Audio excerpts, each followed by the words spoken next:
Nah, Bapak Ibu yang terhormat, jadi kelompok yang ekstrim bagi dia itu tak boleh juga seni menulis ayat Al-Quran ini. Nah, coba Pak Ibu nanti ada di Pekanbaru ini satu masjid, nggak ada tulisan apa-apa, kosong aja, nggak ada seninya. Karena dia kelompok yang ekstrim kanan, gitu, nggak boleh sama sekali seni bacaan Quran, tidak. Kalau dia azan pun lurus saja, Allahu Akbar. Kalau kita kan tidak, Allahu Akbar, Allahu Akbar. Udah seni. Kalau dia tak, lurus saja. Termasuk takbir hari raya, kalau mereka itu lurus saja, Allahu Akbar, Allahu Akbar, Allahu Akbar, walillahil hamd. Tidak pakai seni dia, Allahu Akbar, Allahu Akbar, gitu saja. Bahkan pernah diundang yang kelompok ekstrim kanan ini, khutbah hari raya, nggak ada takbirnya. Allahu Akbar walillahi la ilaha illallah wahdah, sadaqa wa'dah, wa nasara 'abdah, wa a'azza jundahu, wa hazamal ahzaba wahdah. Jemaah terkejut, Ustaz, kok enggak seperti hari raya? Kenapa enggak ada takbirnya? Ada, saya bilang, cuma enggak disenikan. Oh gitu, Ustaz. Boleh? Boleh. Nah, tapi kalau ikut Rasulullah bagaimana? Ada pernyataan Rasulullah bahwa innallaha tayyibun, innallaha jamilun, wa yuhibbul jamal. Allah itu maha indah dan Allah itu menyukai yang indah-indah. Jadi Allah suka kepada yang indah-indah. Nah, lalu kalau tentang musik, bagaimana? Musik itu ada 3 macam. Ada yang namanya ma'azib, pakai tali gitar, ma'azib. Ini jarang nih kalau di Arab ini. Di Eropa banyak nih ma'azib. Paling-paling di Arab itu biola. Saya semuanya bisa. Main gitar saya bisa, biola bisa. Waktu muda dulu saya ikut kumpulan-kumpulan nasyid. Banyak nyanyi-nyanyi nasyid saya itu. Tapi sudah itu saya tinggalkan. Kenapa? Karena hidup saya susah, gak sempat lagi bermusik. Saya menjahit. Jadi baju-baju saya aja menjahitnya, sampai bisa bikin jas. Bahkan waktu kuliah, pakaian istri saya tidak tahu dia calon istri saya. Saya yang menjahitkan pakaiannya, juga teman-temannya. Teman saya sama kuliah, saya yang menjahitkan pakaiannya. Tapi nggak ada yang ngasih duit sama saya. Teman-teman saya itu, caranya dibikin 2 baju kain, belum jadi, beli 2, 1 untuk saya sebagai upah jahit, 1 untuk dia. Begitu dia, nggak ada yang ngasih duit. Enggak apa-apa, saya bilang. Lama saya jadi tukang jahit. Pernah aku belajar menjahit, banyak halangan berderet-deret, di dalam hati pedih dan sakit. Waktu saya belajar menjahit itu, saya kerja ke sawah. Ketika menjahit, orang punya sawah marah. Ke sawah lawaan katanya, menjahit pula kamu nih katanya. Saya suka menjahit itu karena di dalam rumah. Kalau ke sawah berpanas-panas, sawah sudah hitam, berpanas-panas, bertambahlah hitamnya. Gigi aja nampak lagi yang putih, lainnya hitam semua. Di saat saya tamat di sana sekolah di Bangkina, pergi ke Pekanbaru, mulai saya menjahit di dalam gedung. Setelah diangkat jadi pegawai negeri, ya di dalam rumah. Belajar ke kantor pakai mobil pakai AC. Berubahlah kulit saya sedikit. Dari hitam legam, gigi nampak putih, agak bersihlah kulit saya waktu itu. Diundang lagi ceramah ke sana. Tapi waktu itu saya sudah dapat Dr. Andes SH, Dr. Andes Muhammad Rakib Jabari SH. Parkirlah mobil saya dekat rumah orang yang tempat saya kerja sawah itu. Lupa dia dengan saya. Ini Rakib Jabari ini. Iya, yang dulu kan yang rumah saya. Iya, kok mak lupa dia Iya, dulu hitam, gigi aja yang nampak. Kini lah tak berosia seketik menjadi orang wak rupanya ya. Jadi dulu saya monyet menurut dia ya. Setelah itu baru jadi orang juga kamu. Karena memang pada waktu itu seluruh orang-orang di situ, baik laki-laki maupun anak-anak, wak tak akan menjadi orang loh katanya. Apa? Kiriman dari ayah untuk sekolah tak datang, pemilih-pemilih susah pula, tak ada yang bantu. Jadi nampaknya miskin sekali. Tak mungkin jadi orang sesuap nasi saja harus kerja sawah dulu. Pernah ku coba berladang padi 5 tahun mengorbankan diri sambil sekolah mencari rezeki, ke Bangkinang pergi mengaji. Sambil sekolah sambil cari rezeki. Kok sampai pula cerita kita ke situ ya? Nih cerita musik, saya pernah belajar musik ya. Jadi musik yang banyak dilarang itu yang ma'azib, yang pakai tali gitar. Kemudian ada qaniyah. Qaniyah ini yang pakai rebana. Itu selalu dipakai orang Arab.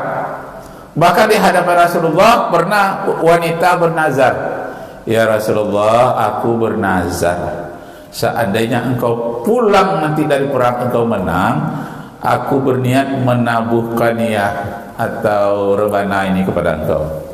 Silakan, kata Rasulullah. Rasulullah duduk, dia hiburlah, dia pukulkan gendang itu di belakang Rasulullah, dan Rasulullah tersenyum. Sudah, kata Rasulullah, terima kasih untuk menunjukkan kecintaan kami, kecintaanku pribadi kepada engkau ya Rasulullah. Rasulullah membolehkannya. Jadi makanya rebana kadang-kadang ada dalam masjid sesekali gitu ya. Itu karena Rasulullah pernah membolehkannya. Kemudian nasyid. Nasyid ini nyanyian. Nasyid ini yang halal itu yang isinya sholawat, memuji Allah. Nasyid yang tidak boleh yang memuji wanita tadi itu. Ya asmar latin sani, bahasa Arab juga. Ya asmar latin sani. Pernah dengar lagu itu, Pak? Ibu pernah dengar lagu itu? Itu muatannya tentang cinta-cintaan muda-mudi. Tapi kalau ya Rasulullah salamun alaik ya rafi asyani waddaraji. Itu memuji Rasulullah. Boleh ya? Lanjut. Tentu kalau suara itu dari mulut ya, tak semua orang berbakat suara. Ada teman saya di kantor, dia suka seluruh nyanyi, dia suka lagu Minang, lagu Batak, lagu bahasa Inggris dinyanyikannya. Kata kawan-kawan, Bapak menyumbangkan nyanyian ya, suara Bapak nyumbang. Iya, tapi kedengarannya bukan menyumbangkan suara, tapi memang suara Bapak itu sumbang gitu. Ada orang yang memang suaranya sumbang, disuruh azan suaranya sumbang, suruh ngaji suaranya sumbang. Itu nggak usah lah, nggak usah ditampilkan kalau memang suara sumbang. Tapi kalau indah, innallaha jamilun, Allah itu maha indah. Wa yuhibbul jamal, dan mencintai yang indah-indah. Jadi kalau kita buat kaligrafi harus indah. Jangan asal buat saja, tak indah, tak menarik. Nah, jadi suara yang indah, kaligrafi yang indah, warna-warni yang indah. Dasarnya apa Ustaz? Dasar tentu ayat Al-Qur'anul Karim. Surat Yunus ayat 59. Qul ara'aytum ma nazzalallahu lakum min rizqin faja'altum minhu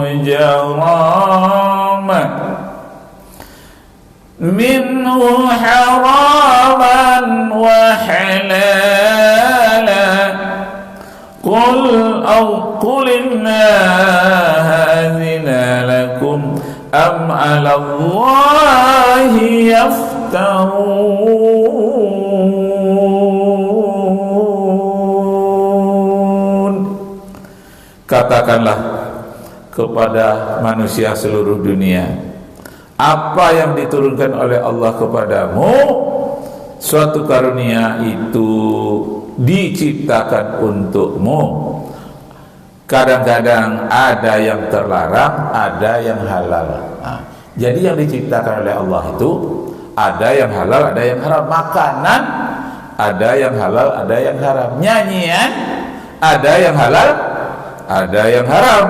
Qulillah azina lakum, katakanlah Allah mengizinkan kepadamu. Am 'ala Allah, ada yang diizinkan atau tidak?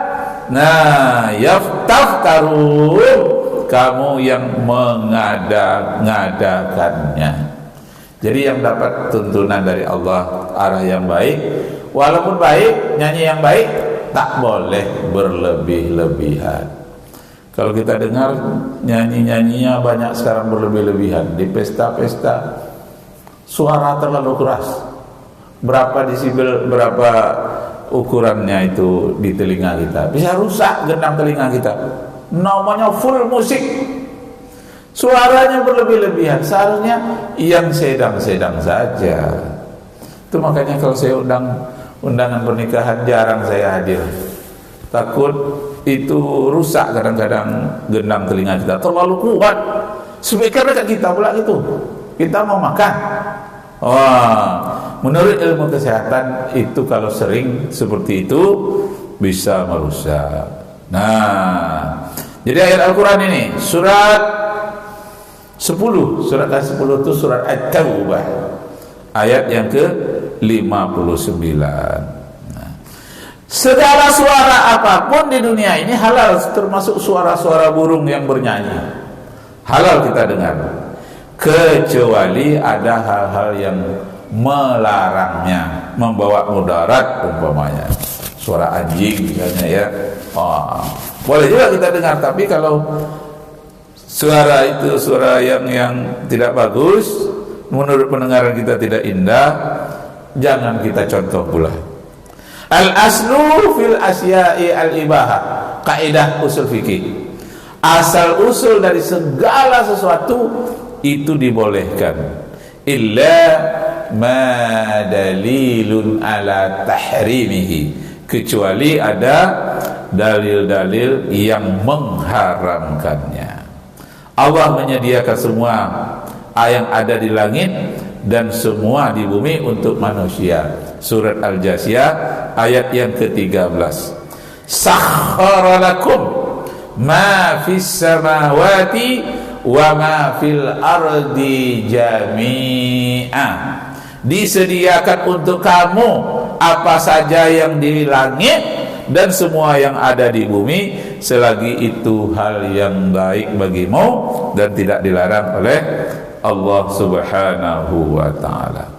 Nah, jadi berita hormat, jadi musik yang terlarang tadi itu adalah, kita baca menurut asbabun nuzulnya, itu musik-musik Eropa yang mulai masuknya jam 8 pagi sampai jam 8 malam, sehingga tinggallah salat zuhurnya, tinggal salat asarnya, maghribnya, bahkan isya pun lenyap. Nah, konser-konser yang seperti itulah yang diharamkan karena melalaikan. Itu yang diharamkan. Tapi kalau nyanyi sekedar-sekedarnya saja tidak haram. Yang haram itu seperti konser-konser Eropa itu. Dan konser-konser Eropa itu sekarang datang ke Arab Saudi.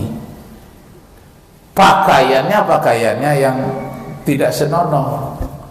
Tapi datang ke Arab Saudi itu bukan Mekah Madinah, Riyadh. Riyadh itu ibu kotanya Arab Saudi, bercampur di sana ada orang Yahudinya, ada orang Nasraninya, ada orang Islam. Yang mayoritasnya orang Islam. Tapi kok mayoritas orang Islam, kok konser-konser seperti itu, musik dari Eropa dihalalkan ke sana? Itu gara-gara umat Islam di sana banyak yang kuliahnya ke Eropa. Termasuk Pangeran Muhammad bin Salman sekarang ini, dia sekolahnya di Eropa.